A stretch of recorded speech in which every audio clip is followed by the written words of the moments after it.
কত কষ্ট করে মুরগিটি ডিম পাড়ছে আপনারা দেখুন। আর আমরা এক মিনিটের মধ্যে খেয়ে শেষ করে দিই। আসলে ডিম পাড়তে কী যে কষ্ট, যে ডিম পাড়তেছে অর্থাৎ মুরগির ডিম পাড়তেছে দেখুন আপনারা কীভাবে দাঁড়িয়ে আছে। কিছুক্ষণের মধ্যেই ডিম পাড়া হয়ে যাবে, তো আপনারা অবশ্যই দেখবেন, ভালোভাবে লক্ষ্য করবেন। এখন একটা ডিম আছে, কিছুক্ষণ পর ২টা হয়ে যাবে। তো দেখুন কি কষ্ট করে ডিম পাড়তেছে।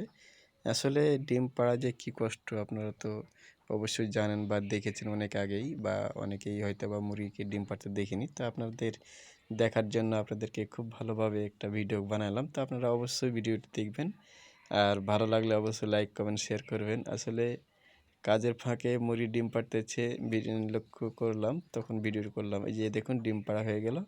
এখন দেখুন ২টা ডিম এবং মুরগিটি দাঁড়িয়ে গেছে। আসলে ডিম পাড়া প্রচণ্ড কষ্ট যা বুঝলাম, অনুভব করলাম। তো আপনারা অবশ্যই মুরগির জন্য মুরগিকে বেশি বেশি করে খাবার দেবেন পুষ্টিকর, তাহলে ডিম পাড়তে সুবিধা হবে। ধন্যবাদ।